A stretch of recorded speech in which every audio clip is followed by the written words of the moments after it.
ഈ podcast sponsor ചെയ്തിരിക്കുന്നത് bone to it biryani. അവരുടെ ബ്രാഞ്ചസ് കൂനമ്മാവ് ആൻഡ് അങ്കമാലി. അപ്പോൾ വെറുതെ ഇരിക്കാതെ പോയി ബിരിയാണി കഴിക്കും. ഹലോ, നമസ്കാരം. Welcome to once to podcast. ഞാൻ അപർണ. ഞാൻ ഹരിസർ. ഞാൻ സ്റ്റെഫി.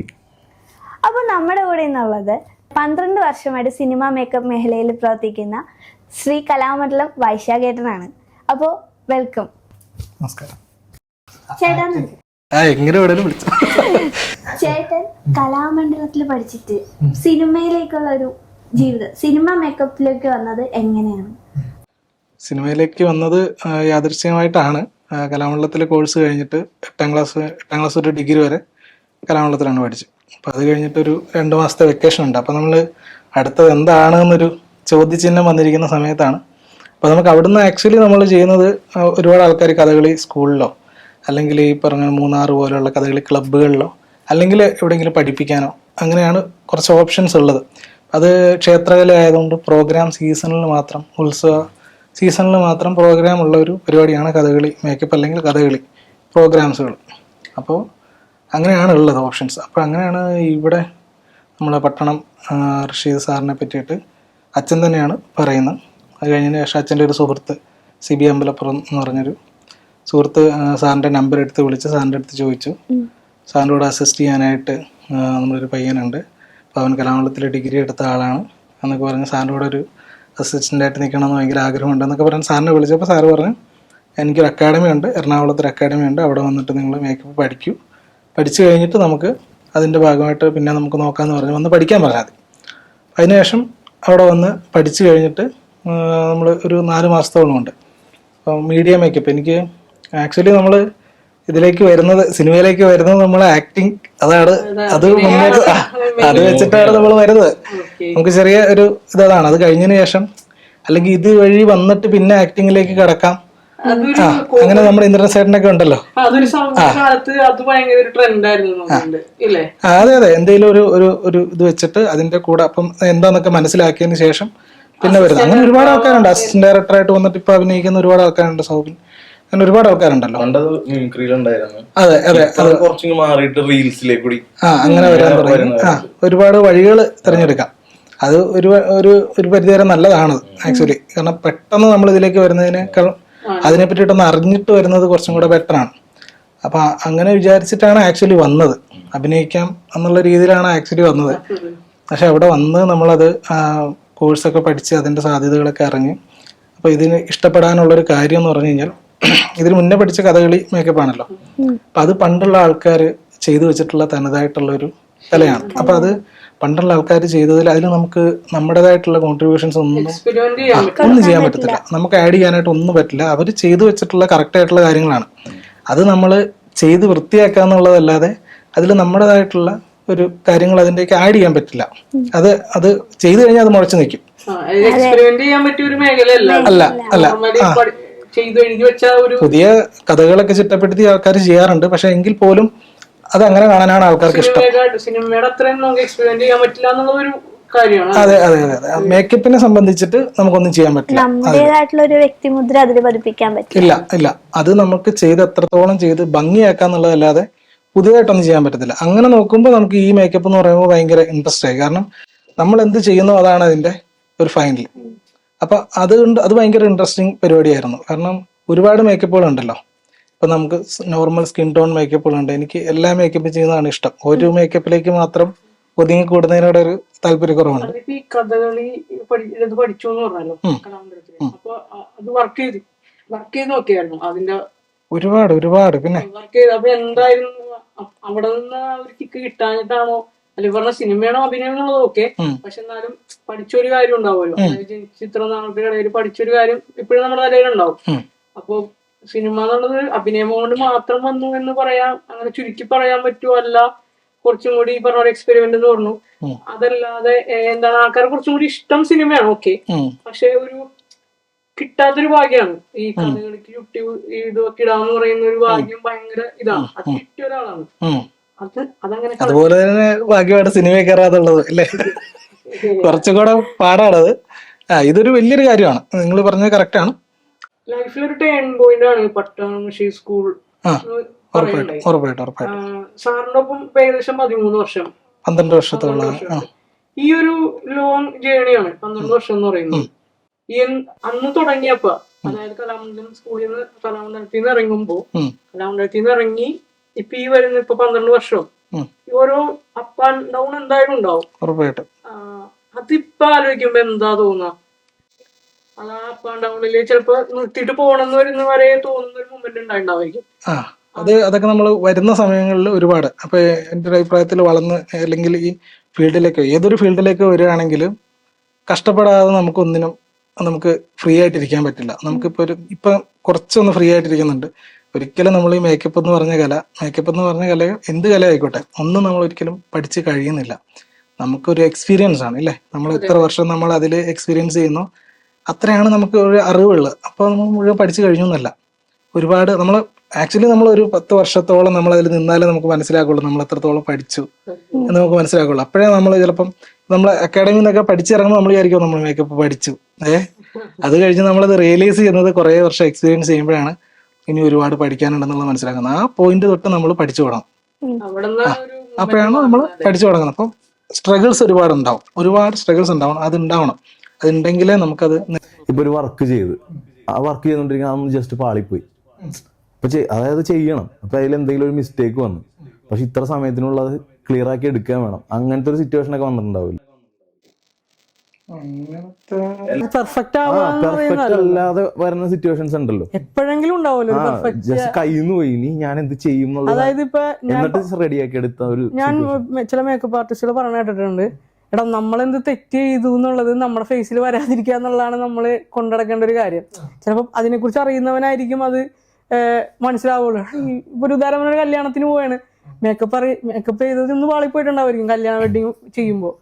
അപ്പൊ അതറിയുന്നവന് മാത്രമേ അത് മനസ്സിലാക്കാൻ പറ്റുള്ളൂ. ബാക്കി അത്ര ആൾക്കാരുണ്ടെങ്കിൽ, ഒരു 100 പേരുണ്ടെങ്കിൽ അതിനകത്ത് ഒരാൾക്കാരെ മനസ്സിലാവുള്ളൂ, ബാക്കി 99 പേര് അടിപൊളിയാന്നേ പറയുള്ളൂ. അങ്ങനെ ഒരു സംഭവം എന്തായാലും ഉണ്ടായിണ്ടാവൂലേ?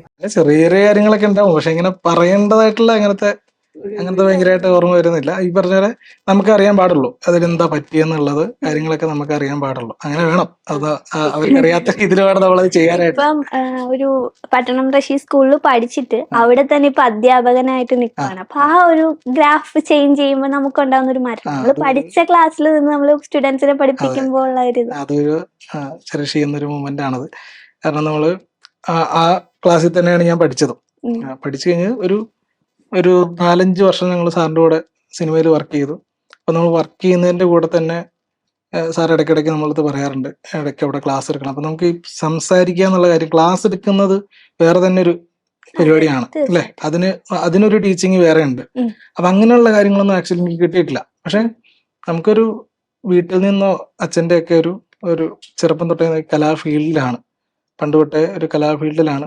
അത്യാവശ്യം കുറച്ച് അച്ഛൻ വരയ്ക്കുന്നതുകൊണ്ട് അതൊക്കെ കുറച്ചൊക്കെ കിട്ടിയിട്ടുണ്ട്. അപ്പൊ അതുകൊണ്ട് നമുക്ക് ഒരുപാട് ഈസി ആയിട്ടുണ്ട്. ഇത് ലേൺ ചെയ്യാനായിട്ട് കുറച്ചും കൂടി ഈസി ഉണ്ട്. ഇത് ആ വരയ്ക്കുന്നതുകൊണ്ട് നമുക്ക് അവിടെ കലാമണ്ഡലത്തിൽ കിട്ടാനായിട്ട് കുറച്ച് എളുപ്പമായിരുന്നു. ഇന്റർവ്യൂവിലും കാര്യത്തിനൊക്കെ അങ്ങനെ വരച്ച് നോക്കിയിട്ടൊക്കെയാണ് അവർ നമ്മളെ അവിടെ സെലക്ട് ചെയ്തത്.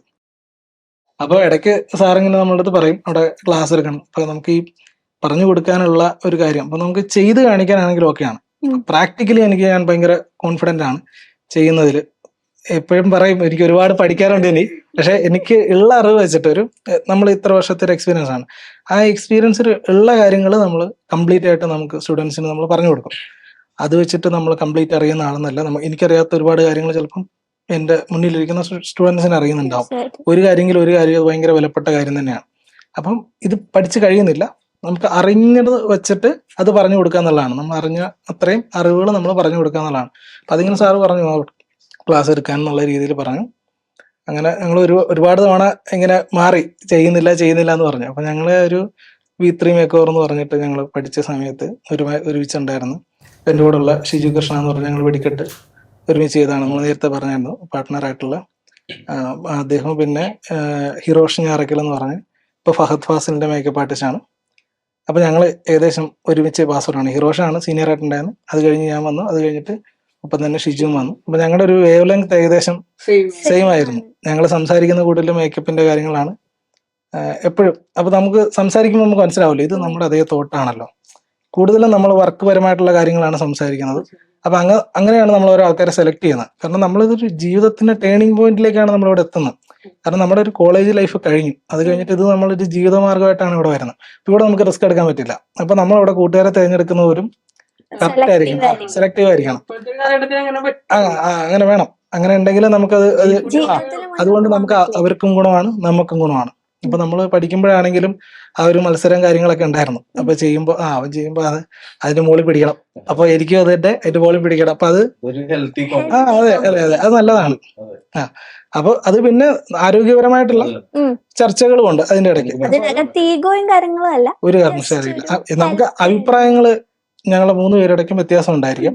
പക്ഷെ വർക്കിന്റെ കാര്യത്തിൽ ഭയങ്കര കംഫർട്ടാണ്. അതായത് ഒരാളൊരു കാര്യം പറയുമ്പോൾ നമ്മൾ ചിന്തിക്കും അത് ഓക്കെ ആണോ നമ്മൾ ചിന്തിക്കും. അതേടാ ഓക്കെ അല്ലെങ്കിൽ നമ്മളത് പറഞ്ഞു കഴിഞ്ഞാൽ അത് മനസ്സിലാക്കും. അതായത് തിരിച്ചിങ്ങോട്ട് അത് തന്നെ എൻ്റെ അടുത്ത് അങ്ങനെ ചെയ്ത് കഴിഞ്ഞാൽ ഒരു പ്രശ്നം ഉണ്ടെന്ന് പറഞ്ഞു കഴിഞ്ഞാൽ ഓക്കെ. അതുകൊണ്ടാണ് നമ്മളതൊരു ടീമായിട്ട് മുന്നോട്ട് പോകാന്നുള്ള രീതിയിൽ അതല്ല അതായത് നമ്മള് അങ്ങനെ ഒരു ടീമുണ്ട്. അപ്പൊ ടീമുമായിട്ട് ബന്ധപ്പെട്ടിട്ട് ഞങ്ങള് ബ്രൈഡൽ എന്ന് പറഞ്ഞിട്ടുള്ള ഒരു സെഗ്മെന്റ് ചെയ്യുന്നുണ്ട്. അപ്പൊ നമ്മള് സിനിമയിലാണെങ്കിൽ നമ്മൾ 3 പേരാകുമ്പോൾ ഒരു 1-2 വർക്ക് വന്നാലും നമുക്ക് പോയി ചെയ്യാമെന്ന് വിചാരിച്ചിട്ട് അങ്ങനെ V3 മേക്കോവർ എന്ന് പറഞ്ഞിട്ട് ഇൻസ്റ്റാഗ്രാമിൽ ഒരു പേര് ഒരു പേജ് മാത്രം തുടങ്ങിയിട്ടുണ്ട്. അപ്പൊ ആൾക്കാർ ഞങ്ങൾ കറക്റ്റായിട്ട് അത് ഫോളോ ചെയ്യുന്നതല്ല, ആൾക്കാർ വർക്ക് ചോദിക്കുകയാണെങ്കിൽ കാണിക്കാൻ വേണ്ടിയിട്ട് ഒരു പേജ് എന്നുള്ള രീതിയിൽ അതുണ്ട്. അപ്പൊ അങ്ങനെയാണ് അത് തുടങ്ങിയത്. അപ്പൊ അതിന്റെ ഭാഗമായിട്ട് ഒരു ക്ലാസ് ഞങ്ങൾ ഒറ്റപ്പാലത്ത് ഒരു 100 പേരുള്ള ഒരു ക്ലാസ് കണ്ടക്ട് ചെയ്തു. അപ്പൊ അത് സാറ് കണ്ടു. അപ്പൊ അതുവരെ ഞങ്ങൾ ഒഴിഞ്ഞുകൊണ്ടിരുന്നതാണ്, ക്ലാസ് എടുക്കുന്നില്ല എന്നൊക്കെ പറഞ്ഞിട്ട് ഒഴിഞ്ഞുകൊണ്ടിരുന്നതാണ്. അപ്പൊ എൻ്റെ അടുത്തും പറയുന്നുണ്ട്, ഷിജുവിന്റെ അടുത്തും പറയുന്നുണ്ട്. അവൻ അന്നോട്ടേ ഇല്ല എന്ന് പറയുന്നുണ്ട്, ഇപ്പോഴും എടുക്കുന്നില്ല.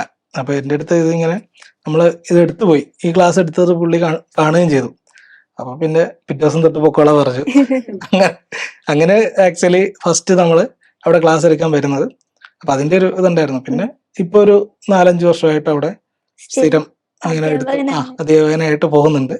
അപ്പൊ അത് എനിക്ക് തോന്നുന്നു നല്ലതാണെന്ന് തോന്നുന്നു കുറച്ച്. കാരണം നമുക്കുള്ള ഒരു അറിവുകൾ നമ്മൾ ഒരാൾക്ക് പറഞ്ഞു കൊടുക്കുമ്പോൾ നമ്മൾ പുതിയ അറിവുകൾ തേടിപ്പോകും അല്ലെ, നമ്മൾ പുതിയത് പഠിക്കാനായിട്ട് അതിന് നമുക്ക് കുറച്ചും കൂടെ ബെറ്റർ ആണെന്ന് തോന്നുന്നു. അപ്പൊ നമ്മളെ ഉള്ളത് നമ്മൾ ഒരാൾക്ക് പറഞ്ഞു കൊടുത്താലേ നമ്മൾ അടുത്ത അറിവിന് വേണ്ടിയിട്ട് നമ്മളും ശ്രമിക്കുകയുള്ളൂ. നമ്മൾ ഒരാൾക്ക് പറഞ്ഞു കൊടുക്കുമ്പോഴാണ് നമ്മൾ കൂടുതൽ പഠിക്കുന്നത്. ഓരോ ക്ലാസ് എടുക്കാൻ വരുമ്പോഴും നമ്മൾ കൂടുതൽ റിസർച്ച് ചെയ്തിട്ട് പുതിയ കാര്യങ്ങൾ കൊടുക്കുക. അതെ അതെ, നമുക്ക് തന്നെ കുറച്ച് ഒരേ കാര്യം തന്നെ റിപ്പീറ്റ് ചെയ്ത് പറഞ്ഞു തരുമ്പോൾ നമുക്ക് തന്നെ ഒരു മടുപ്പ് വരില്ലേ. അപ്പൊ നമ്മൾ അടുത്തതും കൂടെ അതിന്റെ കൂടെ അപ്ഡേറ്റ് ചെയ്തിട്ട് അതെ അതെ അതെ അതെ അതെ അതെ അപ്പൊ അത് ഭയങ്കര ഒരു ഗുണമായിട്ടുണ്ട്. അത് കഴിഞ്ഞതിന് ശേഷം ക്ലാസ് എടുത്തിട്ട് അതിന്റെ കൂടെ തന്നെ ഇങ്ങനെ പോകുന്നു. അതിന്റെ കൂടെ തന്നെ സിനിമയും ചെയ്യുന്നുണ്ട്. എല്ലാം സാറിന്റെ കൂടെ തന്നെ ആയതുകൊണ്ട് സാറിന്റെ സിനിമകളാണ് കൂടുതലും വർക്ക് ചെയ്യുന്നത്. ഞങ്ങള് 2 സിനിമകളെ ഇൻഡിപെൻഡന്റ് ആയിട്ട് ചെയ്തിട്ടുള്ളൂ.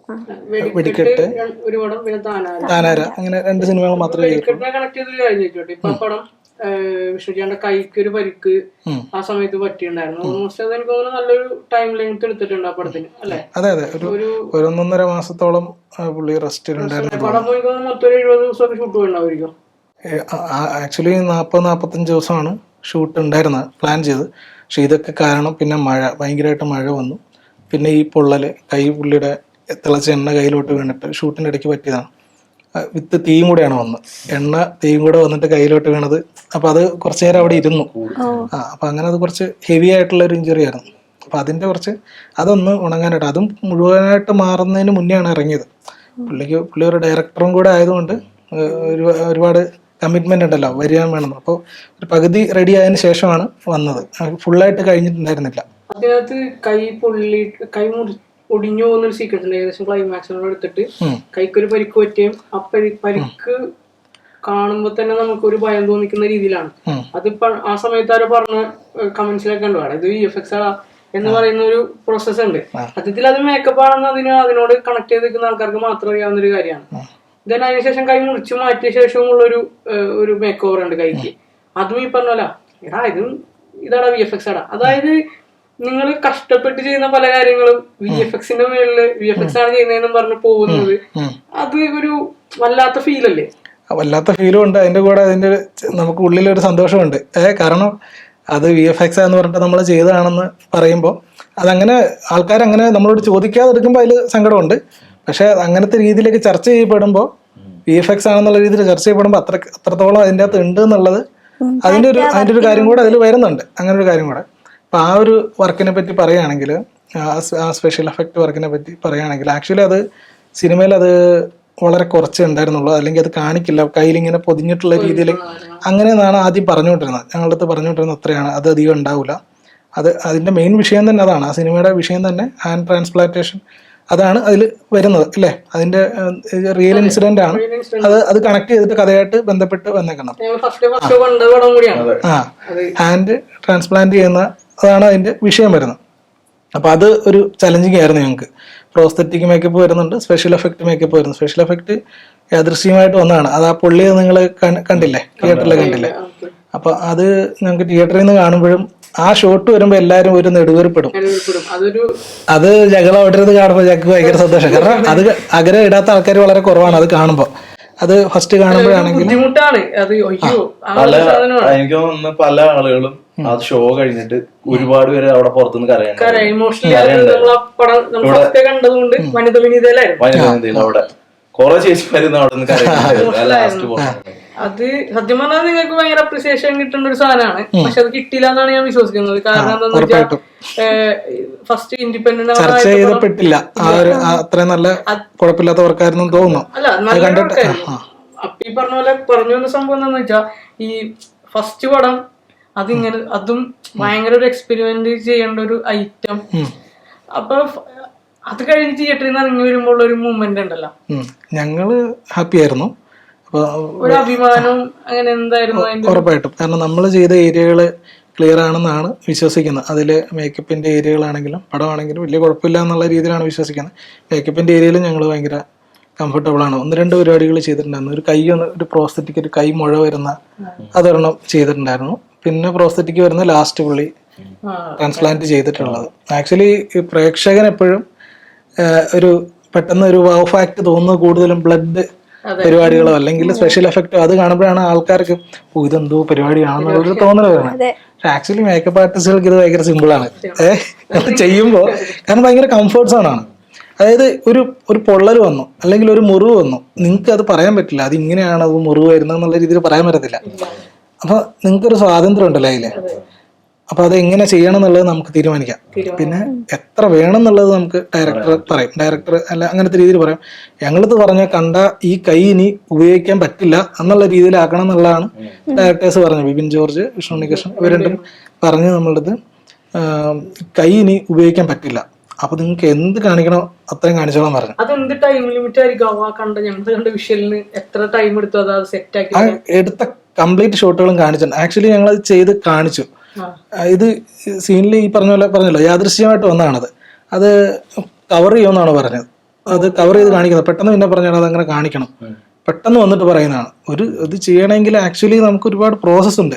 ഒരു പ്രോസ്തെറ്റിക് മേക്കപ്പ് ചെയ്യണമെന്ന് പറഞ്ഞാൽ ചെറിയൊരു പരിപാടിയല്ല. അതിന്റെ മോൾഡ് എടുക്കണം, അത് കാസ്റ്റ് ചെയ്യണം, ഒരുപാട് പരിപാടികൾ അതിൽ വരുന്നുണ്ട്. ഒരു മാസങ്ങളുടെ പരിപാടി അതിൽ വരുന്നുണ്ട്. അപ്പോൾ ഞങ്ങൾക്ക് എന്താണെന്ന് വെച്ച് കഴിഞ്ഞാൽ ഞങ്ങൾക്ക് കിട്ടിയ എന്താ പറയുക, നമ്മളെ സ്ഥലങ്ങൾ നല്ലതായതുകൊണ്ട് നമുക്ക് അത്യാവശ്യം എല്ലാം പഠിക്കാൻ പറ്റിയിട്ടുണ്ട് കുറച്ച്. അപ്പോൾ അതുകൊണ്ട് നമുക്ക് ഇതൊക്കെ സാറിൻ്റെ കൂടെ ആയതുകൊണ്ട് പ്രോസ്തെറ്റിക് മേക്കപ്പുകളൊക്കെ നമുക്ക് പഠിക്കാൻ പറ്റിയിട്ടുണ്ട് കുറച്ച്. അപ്പം അതുകൊണ്ട് ഇതെല്ലാം നമ്മൾ പുറത്തുനിന്ന് കൊടുത്തിട്ടില്ല, എല്ലാം ഞങ്ങൾ തന്നെ, ഞാനും ഷിജുവും കൂടെ തന്നെയാണ് പ്രോസ്തെറ്റിക് വർക്കുകളും എല്ലാം ചെയ്തിട്ടുള്ളത്. അപ്പം ബഡ്ജറ്റും അവർ പരമാവധി ഇതൊരു പരിപാടി ആയതുകൊണ്ട് അതിന് മെയിൻ വിഷയം ആയതുകൊണ്ട് അവർ അതിനനുസരിച്ച് തന്നു. പിന്നെ കുറച്ചൊക്കെ നമ്മൾ ഫസ്റ്റ് സിനിമ ആയതുകൊണ്ട് ഒരുപാട് ബഡ്ജറ്റിലേക്ക് പോകാതെ നമ്മളും ബഡ്ജറ്റ് നോക്കാതെ നമ്മുടെ ഒരു റെമോണ്ടേഷൻ ഒന്നും നോക്കാതെ ഞങ്ങളും കുറച്ചൊക്കെ അഡ്ജസ്റ്റ് ചെയ്തിട്ട് ഞങ്ങൾ ഇതിൽ ചെയ്തായിരുന്നു. അപ്പോൾ പെട്ടെന്നാണ് ഇത് പറയുന്നത് ഇത് വേണമെന്ന്. അപ്പം ഞങ്ങൾക്ക് ഇത് അവരടുത്ത് കാണിക്കണം, ഇങ്ങനൊരു പരിപാടി ഉണ്ട് എന്നുള്ള, ഇങ്ങനെ ചെയ്യട്ടെ എന്നുള്ളത് കാണിക്കണം. പെരിന്തൽമണ്ണ ഒരു ഹോസ്പിറ്റലിൽ വെച്ചിട്ടാണ് ഇത് ഷൂട്ട് ചെയ്യുന്നത്. അപ്പോൾ അവിടെ ഒരു ബെഡ് ഉണ്ട്. അപ്പോൾ ആ ബെഡിൽ ഇതൊരു മാജിക്കാണ്. ആക്ച്വലി നമ്മൾ ചെയ്യുന്നത് എല്ലാം ഒരു മാജിക്കാണ്. അതിൻ്റെ ഒരു എന്താണ് അതിൻ്റെ രഹസ്യം എന്ന് അറിഞ്ഞു കഴിഞ്ഞാൽ പിന്നെ അതിൻ്റെ ത്രില്ല് പോകും. അപ്പം നമ്മളെല്ലാം ചെയ്യുന്നത് മേക്കപ്പ് എന്ന് പറയുന്നത് എന്ന് പറഞ്ഞാൽ അതിന് പരിധികളുണ്ടല്ലോ. അപ്പം അത് വെച്ചിട്ടാണ് നമ്മൾ ചെയ്യുന്നത്. അപ്പോൾ ഈ ബെഡിന്റെ അകത്ത് നമ്മൾ ഈ കൈ ഇങ്ങനെ വെക്കണം. ആ കൈ നിങ്ങൾ കണ്ടു കഴിഞ്ഞാൽ മൊത്തം പോയ പോലുള്ള രീതിയിലാണ് ചെയ്തേക്കുന്നത്. അപ്പൊ അത് ഇവിടുന്ന് ഇങ്ങനെ മെർജായിട്ടാണ് കൊടുത്തിട്ടുള്ളത്. അപ്പൊ അത് എങ്ങനെയാ ചെയ്തതെന്ന് വെച്ച് കഴിഞ്ഞാൽ ബെഡ് അവിടുത്തെ ഹോസ്പിറ്റലിലെ ബെഡ് തന്നെയാണ്. അപ്പൊ നമ്മൾ സാധാരണ സിനിമയിലൊക്കെ ചെയ്യുന്നത് ഒരു കാല് മുറിക്കുക അങ്ങനെ എന്തെങ്കിലും ചെയ്യുകയാണെങ്കിൽ അവിടെ ഒരു കുഴി കുഴിച്ചിട്ട് കാല് ഇറക്കി വെച്ചിട്ട് അവിടെ നിന്ന് അങ്ങോട്ട് എക്സ്റ്റെൻഡ് ചെയ്യുന്ന രീതിയിലേക്കൊക്കെയാണ് സിനിമയിലൊക്കെ സാധാരണ ചെയ്യാറുള്ളത്. ഈ യുദ്ധങ്ങളിലോ അല്ലെങ്കിൽ വാറുകളിലോ അങ്ങനെയൊക്കെയാണ് ലൈവായിട്ട് ചെയ്യുന്നത്. അല്ലെങ്കിൽ ഇപ്പൊ കൂടുതലും CG വർക്കുകൾ അങ്ങനെ വരുന്നുണ്ട്. പക്ഷെ പണ്ടൊക്കെ അങ്ങനെയാണ് ചെയ്തുകൊണ്ടിരുന്നത്. അപ്പോൾ നമുക്ക് അങ്ങനെ ഒരു ഓപ്ഷൻ ഉണ്ട്, അങ്ങനെ ചെയ്യണമെങ്കിലും. പക്ഷേ അവിടെ അങ്ങനെ നമുക്ക് ആ ബെഡ് കീറാനോ അങ്ങനൊന്നും പറ്റില്ല. ഞങ്ങളിങ്ങനെ നോക്കിയാ ബെഡ് എങ്ങനെയാണെന്നുള്ളത് ഫസ്റ്റ് ഒന്ന് നോക്കിയപ്പോൾ കറക്റ്റ് അവിടെ ഒരു ഗ്യാപ്പ് ഉണ്ട് ഇങ്ങനെ. അപ്പോൾ ഞങ്ങളിങ്ങനെ പ്ലാൻ ചെയ്തു നമുക്ക് ഇങ്ങനെ ഒരു രീതിയിൽ ചെയ്യാമല്ലോ എന്ന് ഞങ്ങൾ ഷിജുവിൻ്റെ അടുത്ത് ഇങ്ങനെ സംസാരിച്ചു. അപ്പോൾ അവിടെ ഒരു ഗ്യാപ്പ് ഉണ്ട്. അപ്പോൾ അവിടേക്ക് ഇങ്ങനെ വിരൽ വെച്ച് കഴിഞ്ഞാൽ നമുക്ക് ഇവിടുന്ന് ഇങ്ങോട്ട് എക്സ്റ്റെൻഡ് ചെയ്യാം. ഈ വിരൽ മാത്രമായിട്ട് എക്സ്റ്റെൻഡ് ചെയ്യാം. അപ്പോൾ ഈ ഇത്രയും ഭാഗത്തേക്ക് ഞങ്ങളിങ്ങനെ മോൾഡ് എടുത്തിട്ട് ഈ ഇത്രയും ഭാഗം എടുത്തിട്ട് ഇവിടുന്ന് ഇങ്ങനെ കട്ട് ചെയ്തിട്ട് ഇവിടുന്ന് ഇങ്ങോട്ടാണ് മെർജ് ചെയ്തേക്കുന്നത്. അപ്പോൾ പുള്ളിയുടെ ഓൺ ഫിംഗേഴ്സ് എല്ലാം കൂടെ ഇങ്ങനെ അതിന്റെ ഇടയിലേക്ക് ഇരിക്കും. എന്നിട്ട് ഇവിടുന്ന് മറ്റേ ഫിംഗർ ഇങ്ങനെ വരും. എന്നിട്ട് അതിങ്ങനെ വിറപ്പിക്കുന്നതിനനുസരിച്ചിട്ട് അതിങ്ങനെ മൂവ് ആവും. ആൾക്കാർ നോക്കുമ്പോൾ കൈ മൂവ് ആവുന്നതുകൊണ്ട് കറക്റ്റ് റിയൽ കൈ അവിടെ കാണുന്നതാണ്. അപ്പൊ ഭയങ്കര മോൾഡ് കാസ്റ്റിംഗ് ആയതുകൊണ്ട് ഈ മുക്കി എടുക്കുന്നതുകൊണ്ട് അതിൽ കറക്റ്റ് ഇതിന്റെ ടെക്സ്ചേഴ്സ് എല്ലാം ലൈൻസ് എല്ലാം കറക്റ്റ് ആയിട്ട് അവിടെ വരും. അപ്പൊ നമ്മള് കുറച്ചത് ഫിംഗർ ആണെന്ന് തോന്നിക്കുകയും കൂടെ വേണം. ഭയങ്കരമായിട്ട് അങ്ങ് മുറിച്ച് കളഞ്ഞു കഴിഞ്ഞാൽ അത് വിരലാന്ന് മനസ്സിലാവില്ല. അപ്പൊ ഞങ്ങൾ കുറച്ച് നഖങ്ങളൊക്കെ അവിടെ വെച്ചു, കുറച്ച് നഖം കളഞ്ഞു. അപ്പൊ അങ്ങനത്തെ രീതിയിൽ ഭയങ്കര ഹെവി ആയിട്ട് ചെയ്തു. അപ്പൊ അത് ഇത് കാണിച്ചപ്പോൾ അവർക്കത് എടുക്കാതിരിക്കാൻ തോന്നിയില്ല. കണ്ടപ്പോൾ അവർക്ക് ഭയങ്കര ഇഷ്ടപ്പെട്ടു അത് ചെയ്തപ്പോൾ. അപ്പൊ അത് മൂവ് ചെയ്യാനുള്ള രീതിയിൽ പിന്നെ ക്യാമറമാൻ രതീഷ് റാം എന്ന് പറഞ്ഞ ക്യാമറമാൻ, പുള്ളി അത് കറക്റ്റായിട്ട് കാണുന്ന രീതിയിലേക്ക് രണ്ട് സൈഡിൽ നിന്നുള്ള ഷോട്ടുകളൊക്കെ എടുത്തിട്ട് അത് 4 ഷോട്ട് എങ്ങാണ്ട് വരുന്നുള്ളൂ. ആ 4 ഷോട്ട് എടുക്കാനായിട്ട് ആക്ച്വലി നമ്മളൊരു 6-7 മണിക്കൂർ എടുത്തു അതിന്റെ മേക്കപ്പിന് അത്രയും സമയം എടുത്തു. കാരണം ഇവിടെ ഒരു പൊള്ളലുണ്ട്, ഈ ഭാഗത്തേക്കൊക്കെ കുറച്ചുണ്ട്. അപ്പൊ അത് ഇത്രയും ചെയ്യാനായിട്ട് ആ ഒരു സമയം എടുത്തു. ഷോട്ട് അത്ര ഉള്ളെങ്കിൽ പോലും ഇത്രയും ടൈം, ഒറ്റ ദിവസത്തെ ഷൂട്ട്. അതായത് നമുക്ക് സിനിമയെ സംബന്ധിച്ചിട്ട് അതിന്റെ മേക്കപ്പുകൾ നമ്മൾ എങ്ങനെ വേണം തീരുമാനിക്കുന്നത് അതിന്റെ ഡേയ്സ് നോക്കിയിട്ടാണ്.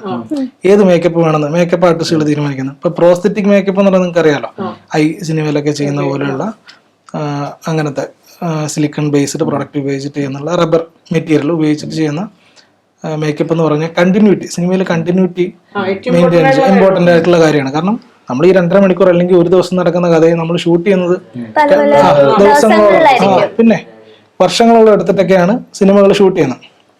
അത് ക്യാമറമാൻ വന്നിട്ട് 4 ആംഗിളിൽ നിന്നും 2 ആംഗിളിൽ നിന്നും ആ ഷോട്ട് എടുത്തു. ഷോട്ട് എടുത്ത് കഴിഞ്ഞപ്പോൾ തന്നെ ഹോസ്പിറ്റലിലെ ആൾക്കാരും സെറ്റിലുള്ള ആൾക്കാരും എല്ലാവരും കൂടെ ഭയങ്കരമായിട്ട് ക്ലാപ്പ് ചെയ്തു. അതെ, നമ്മൾ ചെയ്ത ഒരു വർക്കിന്റെ ആക്ച്വലി നമുക്ക് ഹാപ്പിനെസ് എന്ന് പറഞ്ഞാൽ എപ്പോഴും നമ്മൾ ചെയ്ത ഒരു വർക്കിന്റെ അതും ഒക്കെ, പക്ഷെ നമ്മൾ ചെയ്ത ഒരു വർക്കിന് അപ്രിസിയേഷൻ കിട്ടുമ്പോഴാണ് നമ്മൾ ഏറ്റവും കൂടുതൽ, അപ്പൊ അതിന് പേയ്മെന്റിനേക്കാളും കൂടുതൽ അതിന് നല്ലൊരു അഭിപ്രായം വരുമ്പോൾ കറക്റ്റ്. അപ്പൊ അത് അങ്ങനെ വരുമ്പോൾ അത് ഭയങ്കര സന്തോഷമുള്ള ഒരു പരിപാടിയാണ്. അപ്പൊ അവിടുത്തെ ഡോക്ടർമാര് പിന്നെ മറ്റേ നേഴ്സിനെ വിളിച്ചിട്ടുണ്ടായിരുന്നു. അപ്പൊ അവരത് പെട്ടെന്ന് കണ്ടിട്ട് അവർക്ക് അത് കണ്ട് നിൽക്കാൻ പറ്റിയില്ല. അവരൊന്നിട്ട് പറഞ്ഞ് ഇത് ചെയ്യാൻ പറ്റില്ല എന്നിട്ട് അവരത് പോയി. അവര് പെട്ടെന്ന് കണ്ടു, കാരണം മൊത്തം ബ്ലഡ് ആയിട്ട് അങ്ങനെ ഒരു പുള്ളിയാണെങ്കിൽ ഇങ്ങനെ കിടക്കാണ്. പെട്ടെന്ന് നോക്കുമ്പോൾ ഭയങ്കര വിരുദ്ധമായിട്ടുള്ള രീതിയിലാണ് അത് സെറ്റ് ചെയ്തേക്കുന്നത്. എല്ലാരും പിന്നെ ആ ഒരു മൂഡിലൊക്കെയാണ് നിൽക്കുന്നത്. ഇതിനകത്ത് ഇപ്പൊ പറഞ്ഞൊരു കാര്യമുണ്ട്, ക്യാമറമാൻ എടുത്ത ഷോട്ടുകള്. അതായത് ഞാൻ വർക്ക് ചെയ്യണേണ്, അസിസ്റ്റന്റ് ആയിട്ടൊക്കെ വർക്ക് ചെയ്യാറില്ല. അപ്പൊ ഞാൻ മനസ്സിലാക്കിയ ഒരു കാര്യമുണ്ട്, അതായത് മേക്കപ്പ് മാൻ ഏറ്റവും കൂടുതൽ എടുത്തിരിക്കേണ്ട ഒരാൾ ഡയറക്ടറോടൊപ്പം തന്നെ ക്യാമറമാനാണ്. കാരണം പുള്ളി കാണുന്ന വിഷ്വലിന് ഭംഗി കൂട്ടണം കുറയ്ക്കണമെന്ന് പുള്ളി നിങ്ങളായിട്ടായിരിക്കും കമ്മ്യൂണിക്കേഷൻ വരിക. അപ്പോ ഈ ഈഗോസ് അതിനെ ഒരു എപ്പോഴെങ്കിലും കട്ട് ചെയ്തിട്ടുണ്ടോ ആ ഒരു കണക്ഷനെ? ക്യാമറമാന്മാരുമായിട്ട് നമുക്കൊരു ബന്ധം വേണം. അതായത് അവര് പറയുന്ന പോലെയാണ് കാര്യങ്ങൾ. അവരത് ശരിയായില്ല എന്ന് പറഞ്ഞു കഴിഞ്ഞാൽ നമ്മളത് പെട്ടുപോകും. അപ്പൊ നമ്മൾ അവരുമായിട്ടൊരു അണ്ടർസ്റ്റാൻഡിങ് വേണം. അവർ പറയുന്നത് നമ്മൾ കേൾക്കണം. അവർക്കാണ് കറക്റ്റായിട്ട് അറിയാൻ പറ്റുന്നത്, അതിന്റെ ലൈറ്റിംഗ് ആണെങ്കിലും കാര്യങ്ങളാണെങ്കിലും. അപ്പോൾ നമ്മൾ ഫസ്റ്റ് ഡയറക്ടർ പറയുന്നത് പോലെ തന്നെ ക്യാമറമാൻ്റെ അടുത്തും പോയിട്ട് ഈ ലൈറ്റിങ്ങിന്റെ കാര്യത്തിലാണെങ്കിലും ഇത് ചെയ്യുമ്പോഴാണ് അവരുടെ അടുത്തും കൂടെ ഡിസ്കസ് ചെയ്യും. അപ്പം രതീഷ് ഏട്ടൻ ഭയങ്കര എല്ലാവരും അവരുടെയും ഫസ്റ്റ് സിനിമയായിരുന്നു, ഫസ്റ്റ് അല്ല 2ാമത്തെ സിനിമയാണെന്ന് തോന്നുന്നു, രതീഷ് ഏട്ടൻ്റെ 2ാമത്തെ സിനിമയായിരുന്നു. പക്ഷെ ഭയങ്കര കോപ്പറേറ്റീവ് ആയിരുന്നു. അവരും ഇത് കണ്ടപ്പോൾ ആടാ ഇത് കൊള്ളാം, അപ്പോൾ ഇത് ചെയ്യും, നമുക്കത് എടുക്കാം. ഞങ്ങൾ പറഞ്ഞൊരു കാര്യം അതാണ്, ഇത് ചെയ്ത് കഴിഞ്ഞാൽ ഇത് എടുക്കണം, ഞങ്ങൾ കഷ്ടപ്പെട്ടാണ് ചെയ്ത്, അപ്പോൾ അത് എടുക്കണം എന്ന് പറഞ്ഞു. അപ്പോൾ എന്തായാലും എടുക്കുമെന്ന് പറഞ്ഞു. കണ്ടപ്പോൾ അവർക്ക് ഭയങ്കര ഇഷ്ടപ്പെട്ടു, അത് എടുത്തു. ഷോട്ട് ഈ പറഞ്ഞ പോലെ എല്ലാവർക്കും ഭയങ്കര ഇഷ്ടപ്പെട്ടു. അത് കഴിഞ്ഞൊരു 2 ദിവസം കഴിഞ്ഞപ്പോഴാണ് പുള്ളിയുടെ കൈ ആക്ച്വലി പൊള്ളിയത്, ശരിക്കും പൊള്ളിയത്. ശരിക്കും പൊള്ളിയിട്ട് അതെ. ശരിക്കും ഈ ന്യൂസിൽ കാണുന്ന ന്യൂസ് വിടുന്ന വ്യാജ വാർത്തകളെക്കാട്ടും ശരിക്കും അതിന്റെ ഒരു ഇത് ഭയങ്കര വലുതായിരുന്നു. ഇന്റർവ്യൂസ് കണ്ടപ്പോൾ മനസ്സിലായിരുന്നു. ഞങ്ങൾ ആ ലൊക്കേഷനിൽ നിൽക്കുമ്പോഴാണ് പുള്ളി അങ്ങോട്ട് പോകുന്നത്.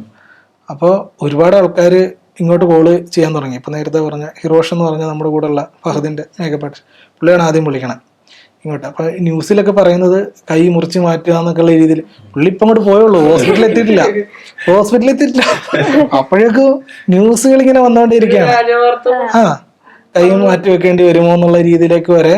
ചർച്ച വരെ വന്നു. അതോ വേണ്ടേ?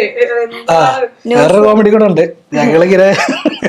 ഞങ്ങൾ ആക്ച്വലി കുറെ റിയൽ ഞങ്ങൾ നോക്കാറുണ്ട്. നമ്മൾ എപ്പോഴും നോക്കുമ്പോൾ റിയലിസ്റ്റിക് ആയിട്ടുള്ള എടുത്തിട്ട് അതിൽ നിന്നൊക്കെ നമ്മൾ എടുത്തിട്ടാണ് കൂടുതലും നമ്മൾ വർക്ക് ചെയ്യാറുള്ളത്. പക്ഷെ ഇത് കൂടുതൽ റിയലിസ്റ്റിക് ആക്കാൻ പറ്റില്ല. കാരണം നമുക്ക് ആ സീനിന്റെ ഡെപ്ത് കിട്ടാൻ വേണ്ടിയിട്ട് കുറച്ച് നമ്മൾ കൂടുതലായിട്ട് ചെയ്യാം. അങ്ങനെ ഒരു സ്വാതന്ത്ര്യം നമുക്ക് എടുക്കാം സിനിമയിൽ. കാരണം ആ വിഷയം പറയുന്നത് ആ കൈ ഇനി മാറ്റി വെക്കണം എന്നുള്ളതാണ്. അതാണ് അവിടെ വിഷയം. സിനിമയിലെ സബ്ജക്റ്റ് അതാണ്. അപ്പൊ അതിനു വേണ്ടിയിട്ട് നമുക്ക് കുറച്ച് അൺറിയലിസ്റ്റിക് ആയിട്ടുള്ള രീതിയിൽ നമുക്ക് ചെയ്യാം. കുറച്ച് ആ ഒരു വിഷയം കുറച്ചും കൂടെ കൺവിൻസിങ് ആവാനായിട്ട് വേണ്ടി നമുക്ക് കുറച്ചും കൂടെ ഹെവി ആയിട്ടുള്ള രീതിയിലേക്ക് അങ്ങനത്തെ രീതിയിലും ചെയ്യാം. അപ്പോൾ ഞങ്ങളിങ്ങനെ നോക്കാറുണ്ട്. ആക്ച്വലി ഇങ്ങനെ നോക്കാം. അപ്പോൾ ഞങ്ങള് ഷൂട്ട് നിന്നുപോയി. ഷൂട്ട് കൈ പൊള്ളിയപ്പോൾ തന്നെ പിറ്റേ ദിവസം തന്നെ ഷൂട്ട് നിന്നുപോയി. അപ്പോൾ ഞങ്ങൾ പിറ്റേ ദിവസം വിഷ്ണു ഉണ്ണികൃഷ്ണനെ കാണാനായിട്ട് ഞങ്ങൾ അവിടോട്ട് പോയപ്പോഴത്തേക്ക് പുള്ളി വെച്ച് റെഫറൻസ് എടുക്കാൻ വന്ന ആളോടാണ്.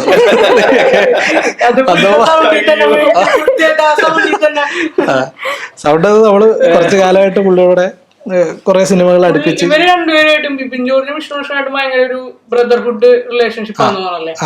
കാരണം ഇപ്പൊ ബ്രോ പറഞ്ഞ ബ്രോയുടെ കൂടെയുള്ള ഷിച്ചു അല്ലെ, നിങ്ങൾ ഒരുമിച്ച് പോകുന്ന അതേ ഒരു വൈബ് അവരായിട്ട് നിങ്ങൾക്ക് ഉണ്ടെന്ന് പറഞ്ഞല്ലേ? ഉറപ്പായിട്ട്. ഞങ്ങൾക്ക് ആ സിനിമ വരുന്നത്, വെടിക്കെട്ട് എന്ന് പറഞ്ഞ സിനിമ വരുന്നത്, ഞങ്ങൾ അവരുടെ 1-2 സിനിമകൾ ചെയ്തു. അപ്പൊ റഷീദ് സാറിന്റെ സിനിമകൾ അസോസിയേറ്റ് ആയിട്ട് ചെയ്തു. സാർ മേക്കപ്പ് റഷീദ് സാറായിരിക്കും. അപ്പോൾ ഞങ്ങൾ ബോംബ് കഥ, ഒരു പഴയ ബോംബ് കഥ, ബിപിൻ ജോർജിന്റെ ആദ്യത്തെ സിനിമ, അതാണ് ചെയ്തത്. അപ്പൊ അത് നമ്മൾ തന്നെയായിരുന്നു മേക്കപ്പ്. പിന്നെ ചിൽഡ്രൻസ് പാർക്ക് ഷാഫി സാറിന്റെ 2 ഷാഫി സാറിന്റെ തന്നെയാണ്. അപ്പൊ ആ സിനിമ, പിന്നെ ആ 1-2 പടങ്ങൾ, അത് ചിൽഡ്രൻസ് പാർക്കിൽ വിഷ്ണു ഉണ്ണികൃഷ്ണനാണ്, മറ്റേത് ബിപിൻ ജോർജ് ആണ്. അങ്ങനെ 1-2 സിനിമകൾ ഇവരുടെ നമ്മൾ. പിന്നെ 2 എന്ന് പറഞ്ഞ സിനിമ, അതും റഷീദ് സാറാണ്.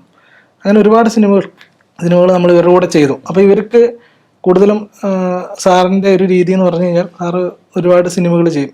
ഒറ്റ ടൈമിൽ ഒരു 10 സിനിമകളൊക്കെ സാറ് ചെയ്യുന്ന. പണ്ട് തൊട്ടേ സാറിന്റെ രീതി എങ്ങനെയാണ്, സാറ് തിരക്കുള്ള ആയതുകൊണ്ട് ഇപ്പൊ ഒരുപാട് സിനിമകൾ വരുമല്ലോ. അപ്പൊ അത് തമിഴ്, ഇപ്പൊ കൂടുതലും തമിഴ് സിനിമകളാണ് ചെയ്യുന്നത്. അപ്പൊ സാർ ഒരു ക്യാരക്ടർ ഡിസൈൻ ചെയ്തിട്ട് നമ്മൾ കുറച്ച് ആൾക്കാർ ലീഡ് ചെയ്യുന്ന കുറച്ച് ആൾക്കാരാണ്. അപ്പൊ അവരെ ആക്കി വെച്ചിട്ട് ഇപ്പൊ നമ്മളല്ലെങ്കിൽ ഇപ്പൊ നിലവിൽ നിൽക്കുന്ന ചീഫ് മേക്കപ്പ് ആർട്ടിസ്റ്റുകളായിട്ടുള്ള ആൾക്കാരും സാറിന്റെ ശിഷ്യന്മാരാണ്. ഞങ്ങൾ ആക്ച്വലി 3ാമത്തെ തലമുറയാണ് സാറിന്റെ ശിഷ്യന്മാരുടെ 3ാമത്തെ തലമുറയാണ്.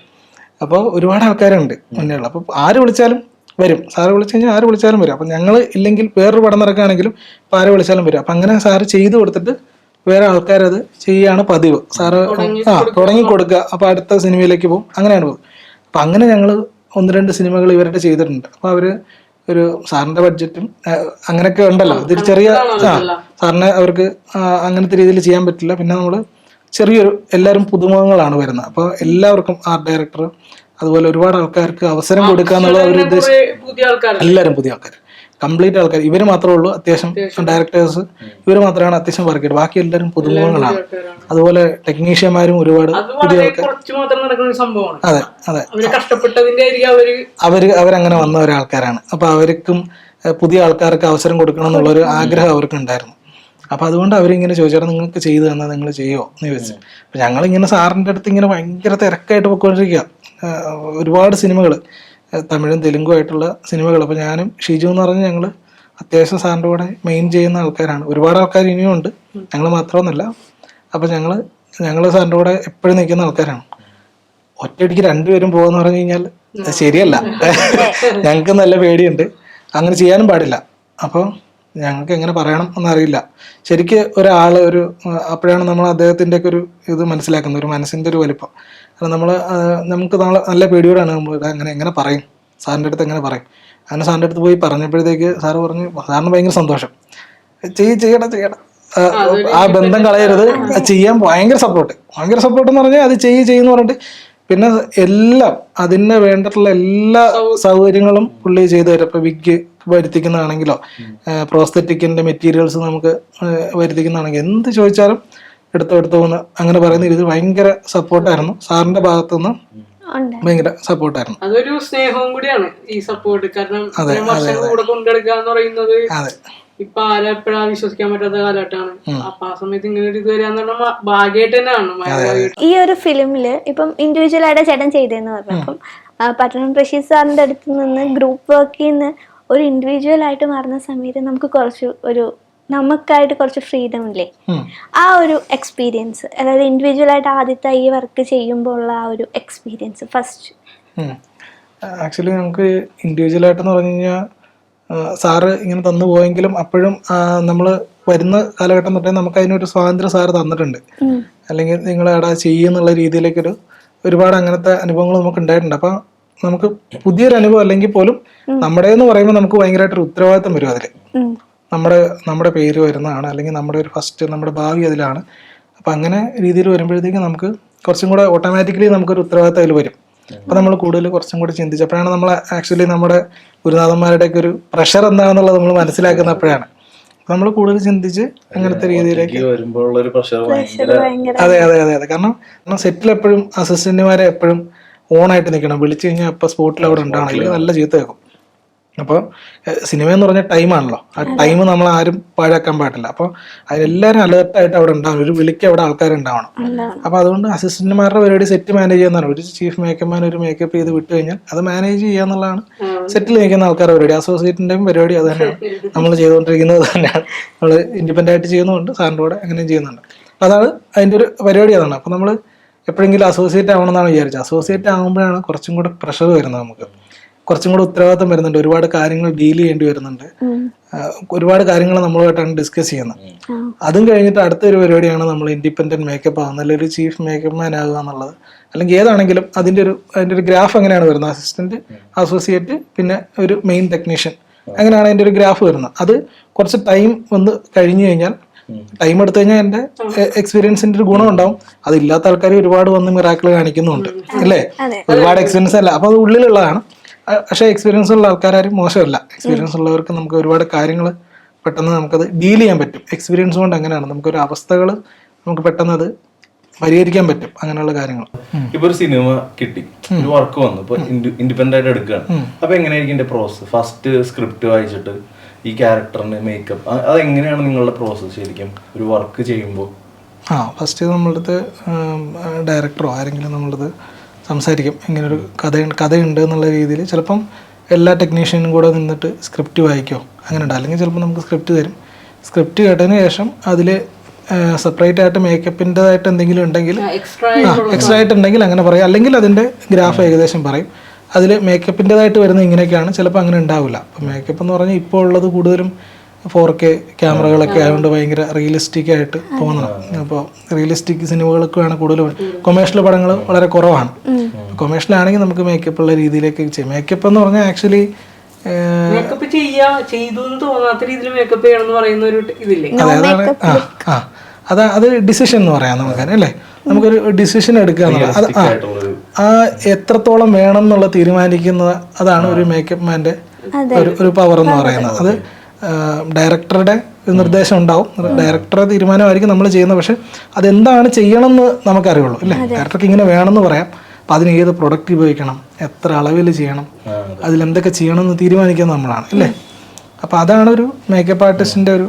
അപ്പോൾ നമുക്കൊരു നോൺ മേക്കപ്പ് ലുക്ക് എന്ന് പറഞ്ഞില്ലേ, അപ്പോൾ നമുക്കിപ്പോൾ ഒരു റിയലിസ്റ്റിക് സ്റ്റോറിയാണ് പറയുന്നത്, അല്ലെങ്കിൽ ഒരുപാട് ഹെവി ആയിട്ടുള്ള പാവപ്പെട്ട സാധാരണ കുടുംബം അങ്ങനെയൊക്കെയാണ് പറയുകയാണെങ്കിൽ അവരുടെ കോസ്റ്റ്യൂം, അവരുടെ വീട്, പശ്ചാത്തലം, അതിനൊക്കെ അനുവദിച്ച് അവിടെ മേക്കപ്പ് ചെയ്ത് കഴിഞ്ഞാൽ ഭയങ്കര വേറിട്ടേക്കും അല്ലേ.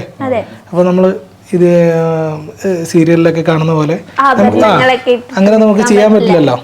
ഇപ്പം നോർമലായിട്ട് അപ്പോൾ അതെങ്ങനെ ഡിസിഷൻ എടുക്കാന്നുള്ളതാണ് നമ്മുടെ ഒരു പരിപാടി. ലൊക്കേഷനിൽ ജോർജ് സാറായിട്ടുള്ള ഒരു ഇന്ററാക്ഷൻ ഒക്കെ എങ്ങനെയായിരുന്നു?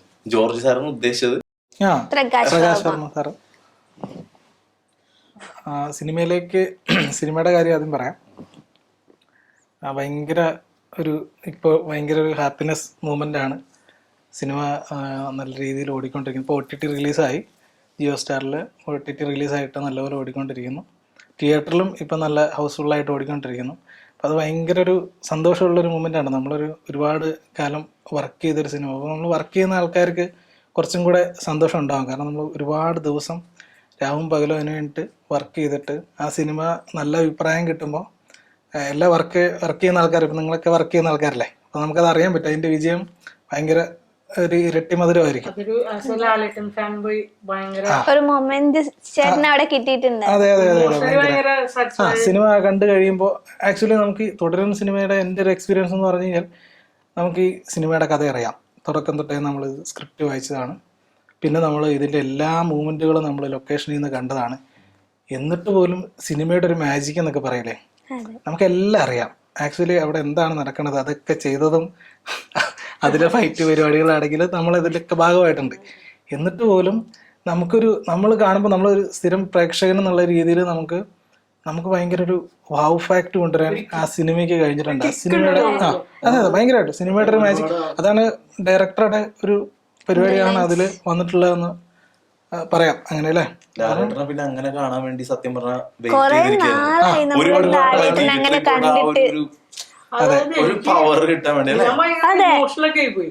അതായത് കരയണത് മറ്റേ എന്റെ ഉള്ളിലെ മോഹൻലാൽ ഫാൻ എഴുന്നേറ്റ് നിൽക്കുന്നു എന്നൊക്കെ പറയുന്ന ഒരു മൊമെന്റ് ആയി പോയി. പടം തുടങ്ങി ഒരു 10 മിനിറ്റ് കൊണ്ട് തന്നെ നമ്മള് ഇമോഷണലി കണക്റ്റഡ് ആക്കാൻ പറ്റി. ഇപ്പം തരുൺമൂർത്തി ഡയറക്ടർ സാറിനെ പറ്റി പറയുകയാണെങ്കിൽ ഭയങ്കര കോൺഫിഡൻ്റ് ആയിട്ടുള്ള ഒരാളാണ്. ഞാനൊരു 100 ദിവസം ആ സിനിമ നമ്മൾ വർക്ക് ചെയ്തിട്ടുണ്ട്. 100 ദിവസത്തിൽ ഒരു മോഹൻലാൽ സിനിമ ചെയ്യുകയാണ്.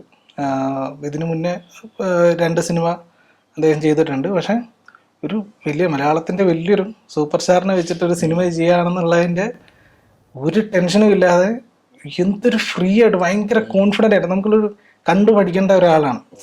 പുള്ളി എല്ലാ ദിവസവും രാവിലെ വരുമ്പോഴത്തേക്ക് ഫുൾ പോസിറ്റീവായിട്ട് ഭയങ്കര കോൺഫിഡൻ്റ് ആയിട്ട് ആ 100 ദിവസം ഓരോ ദിവസം കഴിയുമ്പോഴത്തേക്ക് കോൺഫിഡൻസ് കൂടി വരികയാണ്. ഞങ്ങൾ ഇങ്ങനെ ആലോചിച്ചു, ഈ ഒരു സിനിമ ഇയാൾക്ക് തീരുന്നവരെയും പുള്ളിക്ക് ഒരു കോൺഫിഡൻസിന്റെ കുറവില്ല. എല്ലാ ദിവസവും ഹാപ്പിനെസ് ഇങ്ങനെ കൂടി വരികയാണ്. അതൊരു എന്താണ് തൈമൂർത്തി എന്ന് ചോദിച്ചാലുള്ള ഉത്തരാണ്. അതെ അതെ അതെ അതെ അതിപ്പോ അത് പുള്ളിയുടെ ഇന്റർവ്യൂസ് കാണുമ്പോഴേ നമുക്കത് വ്യക്തമായ ക്ലാരിറ്റി ഉണ്ട് പുള്ളിക്ക്. അതുകൊണ്ട് തന്നെയാണ് എനിക്ക് തോന്നുന്നത്. അപ്പൊ എന്തുകൊണ്ട് ഞാൻ തന്നെ ചിന്തിച്ചു എന്തായിരിക്കും ഇത്ര കോൺഫിഡന്റ് ആവാനുള്ള കാര്യം. അപ്പൊ കൃത്യമായിട്ട് ധാരണയുണ്ട്. അയാൾ ചെയ്യാൻ പോകുന്ന ജോലി എന്താണെന്നുള്ളതിനെ പറ്റി കൃത്യമായിട്ടൊരു ധാരണയുള്ളവർക്ക് അത്ര കംഫർട്ടായിട്ട് ജോലി ചെയ്യാൻ പറ്റുള്ളൂ എന്നാണ് വിശ്വസിക്കുന്നത്. അപ്പൊ അത് അതെന്തായാലും നമുക്കൊരു ധാരണ ഇല്ലെങ്കിൽ നമുക്ക് ആ ഒരു നെഗറ്റീവ് ഷെയ്ഡ് വന്നുകൊണ്ടിരിക്കും. ഇത് പുള്ളി പോസിറ്റീവ് ആയതുകൊണ്ട് നമ്മളും ഓട്ടോമാറ്റിക്കലി പോസിറ്റീവ് ആണ്. അപ്പോൾ നമ്മളിത് ഒരു കാര്യങ്ങൾ പറഞ്ഞു തരുന്നതിനാണെങ്കിലും നമുക്ക് നേരിട്ട് പോയിട്ട് ഒരു ഡയറക്ടറുടെ അടുത്തൊക്കെ പോയിട്ട് നമുക്ക് ഒരു ചീഫ് മേക്കപ്പ് മാൻ സംസാരിക്കാം. ഞാനതിലെ ഒരു അസോസിയേറ്റ് മാത്രമാണ്, അസോസിയേറ്റ് ആയിട്ട് വർക്ക് ചെയ്തതാണ്. പട്ടണം റഷീദ് സാറാണ് സിനിമയുടെ മേക്കപ്പ് ചെയ്യുന്നത്. ഞാൻ സാറിൻ്റെ അസിസ്റ്റൻ്റ് ആണ്. അപ്പോൾ നമുക്ക് പോയിട്ട് സംസാരിക്കുമ്പോഴാണെങ്കിൽ പോലും കൃത്യമായിട്ട് പറഞ്ഞു തരും കാര്യങ്ങൾ. അല്ലെങ്കിൽ ഒരു സാധാരണ ഡയറക്ടർമാർ അല്ലെങ്കിൽ ചീഫ് മേക്കർമാരുമായിട്ട് മാത്രമേ ഡിസ്കസ് ചെയ്യാറുള്ളൂ. അത് മാത്രല്ല ഇവരിപ്പോ കുറച്ചും കൂടി ഇങ്ങനെ വലിയ ആള് ചെറിയ ആളെന്നുള്ളൊരു ഇതില്ലാത്ത ഡയറക്ടർ, അങ്ങനെ ഒരു വലിപ്പ ചെറുപ്പം കാണിക്കില്ല. അത് മാത്രമല്ല നമ്മളൊരു എന്താ പറയാ എല്ലാരുമായിട്ട് മിങ്കിളാവുന്ന ഒരു ഡയറക്ടറാണ്. തരുൺമൂർത്തിയെ സംബന്ധിച്ചിടത്തോളം പുള്ളിക്കാരൻ തന്നെ ഇന്റർവ്യൂവിൽ ഓരോ സീൻസും ഞാൻ എടുത്തപ്പോ ഇങ്ങനെ ആയിരുന്നു, ലാലേട്ടന്റെ അടുത്ത് ഇങ്ങനെ ആയിരുന്നു. അതെ, അതിലൊരിക്കലും സ്പൂൺ ഫീഡിങ് ഉണ്ടായിട്ടില്ല.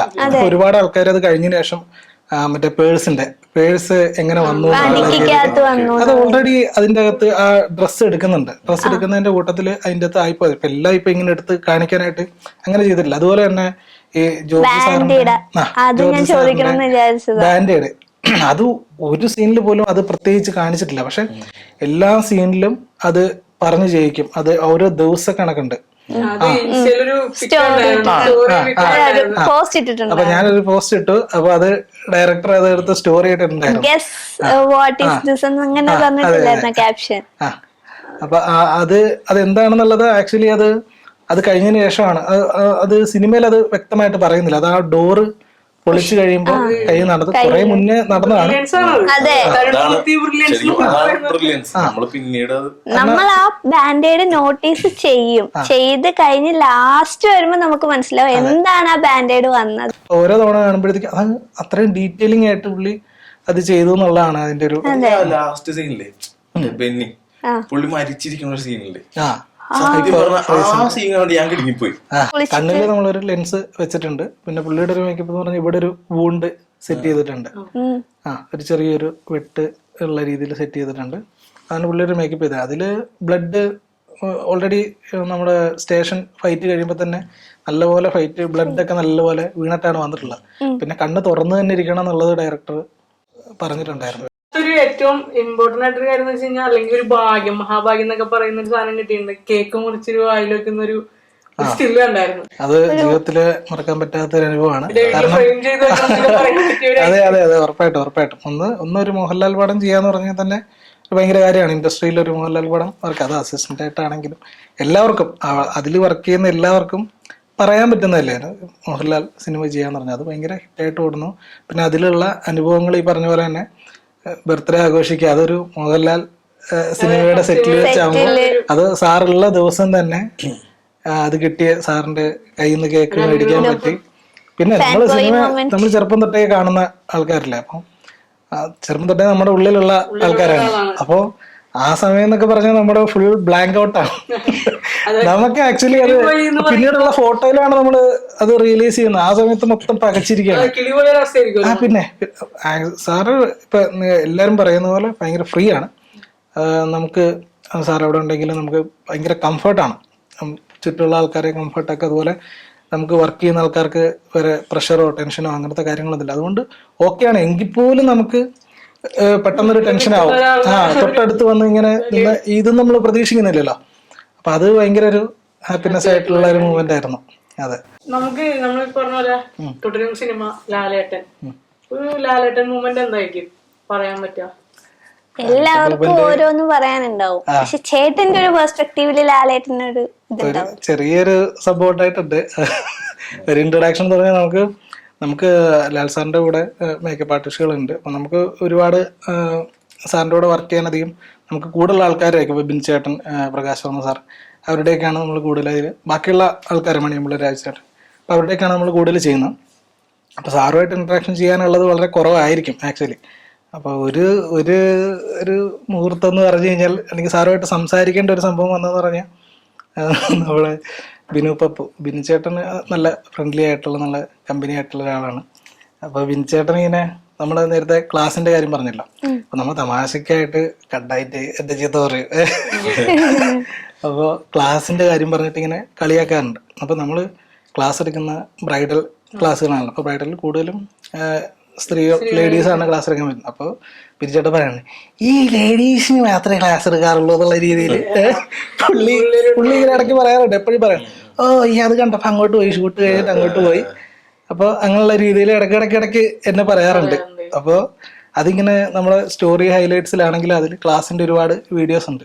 അപ്പൊ അത് വെച്ചിട്ട് ഇങ്ങനെ ഓരോന്നോരോന്ന് ഇടയ്ക്കിടയ്ക്ക് എന്നെ ഇങ്ങനെ ഇടയ്ക്ക് വാട്ടാറുണ്ട്. ഒരു വട്ടമുള്ളത് ഇവരിങ്ങനെ തമാശക്ക് പറയാറുണ്ട്.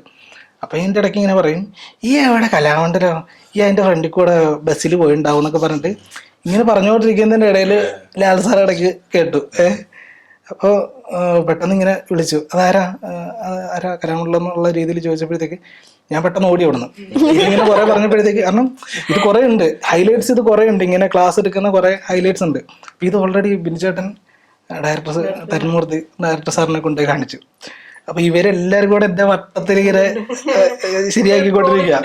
ഇങ്ങനെ നോക്കും, എന്നിട്ട് എന്നെ നോക്കും. അപ്പൊ ഞാനിങ്ങനെ ജീവിക്കാൻ അങ്ങനെ പറഞ്ഞുകൊണ്ടിരിക്കുക. അപ്പൊ ഇവര് നോക്കുമ്പോ ഇതാണ്, ഇതിൽ 1-2 ആൺകുട്ടികളെ ഉണ്ടാവുള്ളൂ, ബാക്കി ലേഡീസ് ആയിരിക്കും. അപ്പൊ ഇവര് തമാശക്ക് ഇങ്ങനെ പറയുന്നതാണ്.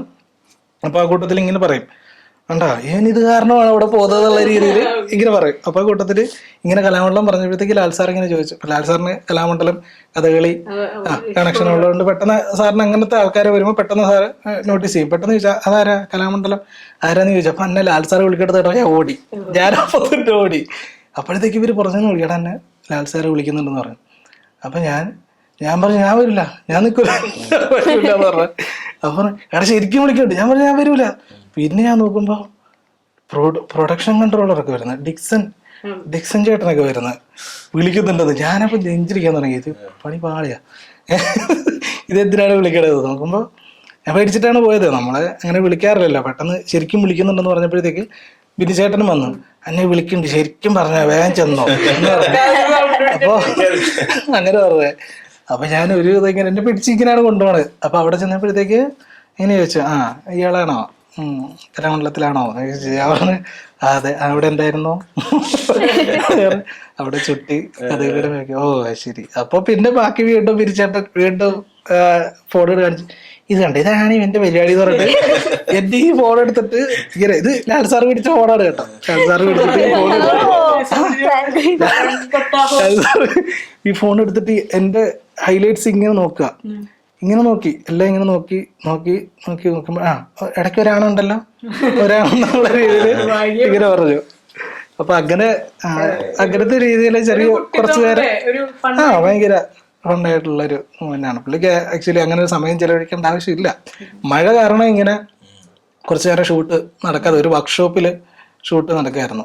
മണിയമ്പിള്ള രാജേട്ടൻ്റെ വർക്ക്ഷോപ്പിൽ ഷൂട്ട് നടക്കുമ്പോഴാണ് ഈ സംഭവം നടന്നത്. വൈകുന്നേരം മഴ കാരണം ഇങ്ങനെ ഒരുപാട് അവിടെ കുറേ വെള്ളം വന്ന് അത് ക്ലിയർ ചെയ്തുകൊണ്ടിരിക്കുന്ന സമയത്ത് ഇങ്ങനെ നടന്ന ഒരു പരിപാടിയാണ്. അതാണ് ഒരു ലാൽ സാറുമായിട്ട് ഒരു സംസാരിക്കാനായിട്ടൊരു അവസരം കിട്ടിയത് അതാണ്. ഈ മഴയത്ത് ബ്ലഡ് സ്റ്റെയിൻ നിൽക്കുന്ന ഒരു സീൻ, അത് എത്രയും തുടർച്ചയായിട്ട് മഴ പെയ്തുകൊണ്ടിരിക്കുമ്പോഴും ആ ബ്ലഡ് അതുപോലെ സ്റ്റിക്ക് ഓൺ ചെയ്യാൻ വേണ്ടിയിട്ട് നിങ്ങൾ എന്താണ് അതിന് വേണ്ടിയിട്ട് യൂസ് ചെയ്യുന്നത്? അത് ഒരു ടാസ്ക് പരിപാടിയാണ്, നമുക്ക് പണി കിട്ടുന്നതാണ്. ബ്ലഡിലാണെന്ന് മഴയത്താണെന്നുള്ളത് നമുക്ക് ഓൾറെഡി പറഞ്ഞിട്ടുണ്ട്. അപ്പം നമുക്ക് എന്തെങ്കിലും ഒരു സൊല്യൂഷൻ കണ്ടെത്തണം. കാരണം വെള്ളം വന്നു കഴിഞ്ഞാൽ പെട്ടെന്ന് നമുക്ക് കോസ്റ്റ്യൂമിലൊന്നും ഒരുപാട് കറയാൻ പറ്റുന്ന രീതി അങ്ങനത്തെ ബ്ലഡ് അല്ല നമ്മൾ ഉപയോഗിക്കുന്നത്. വാട്ടറിൽ പോകുന്ന സ്പ്രേ ചെയ്ത് കഴിഞ്ഞാൽ പോകുന്ന ബ്ലഡാണ് കൂടുതൽ യൂസ് ചെയ്യുന്നത്. അങ്ങനത്തെ ബ്ലഡ് യൂസ് ചെയ്യാൻ പാടുള്ളൂ. അല്ലെങ്കിൽ നമ്മൾ ഈ തറയിലൊക്കെ ഒഴിക്കാനായിട്ട് നമുക്ക് ഒരുപാട് കോസ്റ്റ്ലി അല്ലാത്ത ബ്ലഡുകൾ നമ്മൾ പല ടൈപ്പിൽ ബ്ലഡുകൾ വരുന്നുണ്ട്. അങ്ങനത്തെ നമുക്ക് യൂസ് ചെയ്യാൻ പറ്റും. പക്ഷെ ഇത് എന്ന് പറഞ്ഞു കഴിഞ്ഞാൽ നമുക്ക് വെള്ളം നല്ല ഫോഴ്സിൽ അടിച്ചുകൊണ്ടേ ഇരിക്കുകയാണ്. അപ്പോൾ ഇത് പോകാൻ ഭയങ്കര ചാൻസസ് ഉണ്ട് ബ്ലഡ് മാത്രമായിട്ട് അപ്ലൈ ചെയ്യുകയാണെങ്കിൽ. അപ്പോൾ നമ്മൾ അതിൻ്റെ കൂടെ ഇതിൻ്റെ വെള്ളത്തിൽ പോകാത്ത പ്രൊഡക്റ്റിൻ്റെ കൂടെ മിക്സ് ചെയ്തിട്ടാണ് ഇപ്പോൾ ആറ്റെക്സ് എന്നൊക്കെ പറഞ്ഞാൽ നമ്മൾ വൂണ്ടൊക്കെ ചെയ്യാനായിട്ട് ഒരു പ്രൊഡക്റ്റുകളുണ്ട്. ആറ്റെക്സ്, അതുപോലെ പ്രോസൈഡ് ഗമ്മുകളുണ്ട്, സിലിക്കൺ മേക്കപ്പ് അല്ലെങ്കിൽ പ്രോസ്തറ്റിക് മേക്കപ്പിന്റെ ഗമ്മാണത്. ഒരു വൈറ്റ് ഗമ്മാണ്. അത് ട്രാൻസ്പെറന്റ് ആവും. കുറച്ച് കഴിയുമ്പോൾ വൈറ്റ് കളർ ആണെങ്കിലും കുറച്ച് കഴിയുമ്പോൾ ട്രാൻസ്പെറന്റ്. അത് നമ്മൾ ബ്ലഡിൽ മിക്സ് ചെയ്തിട്ടാണ് അതിൽ ചെയ്തിട്ടുള്ളത്. അപ്പോൾ വെള്ളം വന്നാലും പോകാത്ത രീതിയിലേക്ക് നിൽക്കും. അത് നമ്മൾ ഇടയ്ക്കിടയ്ക്ക് ഓരോ ഷോട്ട് കഴിയുമ്പോഴും നമ്മൾ വായിലൊക്കെ ബ്ലഡ് ഒഴിച്ചുകൊണ്ടിരിക്കണം. മഴ സമയത്ത് ബ്ലഡ് ഒഴിക്കുക, വാട്ടർ സ്പ്രേ ചെയ്യുക, തലയിൽ കൂടെ വെള്ളം ഒഴിക്കുക. അത് കഴിഞ്ഞതിന് ശേഷമാണ് ആക്ഷൻ പറഞ്ഞിട്ട് തുടങ്ങുന്നത്. നമുക്ക് ഇത്രയും പടങ്ങളിലൊക്കെ വർക്ക് ചെയ്യുമ്പോൾ ഫാമിലിയുടെ ഭാഗത്തു നിന്നുള്ള സപ്പോർട്ട് എങ്ങനെയാണ്? ഫാമിലി എന്നുള്ള സപ്പോർട്ട് എന്ന് പറഞ്ഞു കഴിഞ്ഞാൽ അച്ഛനാണ് എല്ലാത്തിൻ്റെ തുടക്കം. അച്ഛനാണ്. അച്ഛനിപ്പോൾ എല്ലാ അച്ഛൻ മരിച്ചുപോയി. നമ്മളെ എല്ലാത്തിൻ്റെയും വിത്ത് വാങ്ങി തരുന്നത് അച്ഛനാണ്. അച്ഛനൊരു കലാകാരനായിരുന്നു, നേരത്തെ പറഞ്ഞു. അപ്പോൾ പുള്ളിയാണ് നമ്മളെ കലാമണ്ഡലത്തിലേക്ക് സജസ്റ്റ് ചെയ്തതും പുള്ളിക്ക് പോകാൻ പറ്റാത്തടത്തൊക്കെ നമ്മളെ വിട്ടതാണ്. അപ്പോൾ കലാമണ്ഡലത്തിലേക്കുള്ള അതും പുള്ളിയാണ് പറഞ്ഞു വിട്ട്. അത് കഴിഞ്ഞിട്ട് എറണാകുളത്ത് അക്കാഡമി ഉണ്ടെന്നും സാറിൻ്റെ അടുത്ത് ചെല്ലണമെന്ന് പറഞ്ഞതും എല്ലാം അച്ഛൻ്റെ വഴിയാണ് വന്നത്. അച്ഛനാണ് പറയുകയാണെങ്കിൽ ഏറ്റവും ഒരു സപ്പോർട്ട് എന്ന് പറയുമ്പോൾ അച്ഛനാണ്. അച്ഛനായിരുന്നു എല്ലാം മെന്റർ അച്ഛനാണ്. നമുക്ക് എന്തെങ്കിലും ഒരു ഔഷധ ഗുണം ഉണ്ടെങ്കിൽ എന്തിൻ്റെ ആണെങ്കിലും എല്ലാത്തിൻ്റെയും ക്രെഡിറ്റ് അച്ഛൻ്റെയാണ്. കാരണം ഒരുപാട് കഷ്ടപ്പെടേണ്ടി വന്നിട്ടില്ല എന്ന് ഞാൻ വിശ്വസിക്കുന്നു. കാരണം അതിൻ്റെ ഒരു ജീനിൻ്റെ ഒരു ഉള്ളിലുണ്ടെന്നാണ് ഞാൻ വിശ്വസിക്കുന്നത്. അപ്പോൾ അതുകൊണ്ട് കുറച്ചും കൂടി എളുപ്പമായിരുന്നു ജേണി എന്നുള്ളത്. നമുക്ക് കുറച്ചും കൂടെ കഷ്ടപ്പാടില്ലാത്ത രീതിയിൽ പഠിക്കാൻ പറ്റിയിട്ടുള്ളത് പുള്ളിയുടെ ഒരു ജീൻ നമ്മളിലുള്ളതുകൊണ്ടാണെന്നാണ് ഞാൻ വിശ്വസിക്കുന്നത്. അതാണ് സപ്പോർട്ട്. എപ്പോഴും നമ്മുടെ ഉള്ള ധൈര്യം എന്ന് പറഞ്ഞാൽ അച്ഛൻ്റെ ആഗ്രഹവും സപ്പോർട്ടുമാണ്. പിന്നെ വീട്ടിലുള്ളത് അമ്മ, പിന്നെ ചേട്ടനുണ്ട്. ചേട്ടൻ മിമിക്രി ആർട്ടിസ്റ്റാണ്. ചേട്ടൻ്റെ ഫാമിലി, വൈഫുണ്ട്, 2 കുട്ടികളുണ്ട്. പിന്നെ എൻ്റെ ഭാര്യയുണ്ട്. ഭാര്യ ഇപ്പോൾ ട്രിവാൻഡ്രത്ത് വർക്ക് ചെയ്തുകൊണ്ടിരിക്കുകയാണ്. ഒരു ഹോസ്പിറ്റൽ അഡ്മിനിസ്ട്രേഷൻ്റെ കോഴ്സ് പഠിച്ചിട്ട് അവിടെ ഒരു ഹോസ്പിറ്റലിൽ വർക്ക് ചെയ്യുകയാണ്. അപ്പോൾ അഭിനയിക്കാനുള്ള മോഹവുമായിട്ടാണ് പട്നം റഷീദ് അക്കാഡമിയിലേക്ക് വന്നത്. അപ്പോൾ ഇനി അഭിനയം തുടരാനുള്ള സാധ്യതയുണ്ടോ? അഭിനയിക്കാൻ പ്ലാൻ ഉണ്ടോ എന്ന് ചോദിച്ചു കഴിഞ്ഞാൽ അതൊരു കംഫർട്ട് സോൺ ആയിട്ടില്ല അഭിനയിക്കുന്നത്. നമുക്ക് ഇത് ചെയ്യുമ്പോഴാണ് ഹാപ്പിനെസ് കിട്ടുന്നത്. നമുക്ക് സമാധാനമായിട്ടിരിക്കുന്നത് നമ്മൾ മേക്കപ്പ് ചെയ്യുമ്പോഴോ അല്ലെങ്കിൽ ഇത് പലതരത്തിലുള്ള മേക്കപ്പുകൾ ചെയ്യുമ്പോഴാണ് നമ്മൾ ഹാപ്പിനെസ് ആയിട്ടിരിക്കുന്നത്. അതിൽ നമുക്ക് ഭയങ്കര എമൗണ്ട് കിട്ടുന്നുണ്ടോ ഇല്ലയോ എന്നുള്ളതല്ല. ഇത് വർക്ക് ചെയ്യുമ്പോൾ ഭയങ്കര ഹാപ്പിനെസ് ആണ്. നമുക്ക് സ്ട്രെസ്സില്ല. നമുക്ക് ഇഷ്ടമല്ലാത്തൊരു ജോലിയല്ല ചെയ്യുന്നത്. പണ്ട് തൊട്ടേ നമ്മൾ കണക്റ്റഡായി വന്ന് ചെയ്തുകൊണ്ടിരിക്കുന്ന ഒരു ജോലി ചെയ്യുന്നതുകൊണ്ട് അതിൻ്റെ ഒരു ഹാപ്പിനെസ് വേറെയാണ്. അപ്പോൾ അതുകൊണ്ട് അങ്ങനെ. പുതിയതായിട്ട് വരുന്ന അപ്കമിങ് മേക്കപ്പ് ആർട്ടിസ്റ്റിനോട് എന്തായിരിക്കും പറയാനുള്ളത്? എനിക്ക് അവരോട് പറയാനുള്ളത്, എളുപ്പത്തിൽ നമുക്കൊന്നും കിട്ടുന്നില്ല. എളുപ്പത്തിൽ കിട്ടുന്നതൊക്കെ നമ്മുടെ അടുത്ത് ഒരുപാട് കാലം നിൽക്കില്ല. അപ്പോൾ നിങ്ങൾക്ക് കഷ്ടപ്പെടാനായിട്ട് ഒരു മനസ്സുണ്ടാവണം. നമ്മൾ ആത്മാർത്ഥമായിട്ട് ജോലി ചെയ്യുക, കുറേ കാലം വർക്ക് ചെയ്യുക, ഒരുപാട് ആൾക്കാരുടെ മേക്കപ്പുകൾ കാണുക, എപ്പോഴും പഠിച്ചുകൊണ്ടേ ഇരിക്കുക. അതാണ് എനിക്ക് എല്ലാവരോടും പറയാനുള്ളതാണ്. നമ്മൾ മേക്കപ്പ് എന്ന് പറയുന്ന കല എല്ലാ കലയും പോലെ തന്നെ പഠിച്ച് തീരുന്നില്ല, നമുക്കൊരു എക്സ്പീരിയൻസ് മാത്രമാണ് വരുന്നത്. അപ്പോൾ ഓരോ സമയം നമ്മൾ സംസാരിച്ചുകൊണ്ടിരിക്കുന്ന സമയത്ത് തന്നെ ഓരോ അപ്ഡേഷൻസ് വന്നുകൊണ്ടിരിക്കും, ഒരു പ്രൊഡക്റ്റ് ലോഞ്ച് ആവും, അങ്ങനെ ഈ വളർന്നുകൊണ്ടിരിക്കുകയാണ്. നമ്മൾ പഠിച്ചു എന്ന് പറഞ്ഞാൽ നമ്മളവിടെ നിന്ന് കഴിഞ്ഞാൽ നമ്മളവിടെ നിൽക്കുകയുള്ളൂ. അപ്പോൾ അടുത്ത ആൾക്കാർ, ഒരുപാട് ആൾക്കാർ ഇപ്പോൾ അക്കാഡമികളായിക്കോട്ടെ പുറത്തിറങ്ങിയ മേക്കപ്പ് ആർട്ടിസ്റ്റുകളെ തട്ടി നടക്കാൻ പറ്റുന്നില്ല. അപ്പം അത്രയും ആൾക്കാർ നമുക്ക് ഇൻഡസ്ട്രിയിലുണ്ട്. അപ്പം അവിടെ നമ്മൾ സെപ്പറേറ്റ് ആവണമെങ്കിൽ, നമ്മൾ യുണീക്ക് ആവണമെങ്കിൽ, നമ്മൾ അതിന് വേണ്ടിയിട്ട് നമ്മളെ ആവശ്യപ്പെടുന്ന രീതിയിലേക്ക് നമ്മൾ വളരണമെന്നുണ്ടെങ്കിൽ നമ്മൾ കുറച്ച് പഠിച്ചുകൊണ്ടേ ഇരിക്കുക, നമ്മൾ കണക്ഷൻസ് വെച്ചുകൊണ്ടിരിക്കുക. കണക്ഷൻസ് ഭയങ്കര ഇമ്പോർട്ടൻ്റ് ആണ്. നമ്മളൊരു വർക്ക് ചെയ്ത് കഴിഞ്ഞാൽ ആ വർക്ക് എന്തൊക്കെ പറഞ്ഞാലും നമ്മുടെ വർക്ക് സംസാരിക്കണം അല്ലേ? നമ്മൾ സംസാരിക്കുന്നതിനൊക്കെ കൂടുതൽ നമ്മുടെ വർക്ക് സംസാരിക്കണം. അപ്പം അത് പ്രോപ്പറായിട്ട് അത് മെയിൻറ്റെയിൻ ചെയ്യാൻ ശ്രമിക്കുക എപ്പോഴും. അങ്ങനെയാണെങ്കിൽ നമുക്ക് നല്ല രീതിയിൽ മുന്നോട്ട് പോകാം. അങ്ങനെ നമ്മുടെ പോഡ്കാസ്റ്റ് വൈൻഡപ്പ് ചെയ്യാൻ പോവാണ്.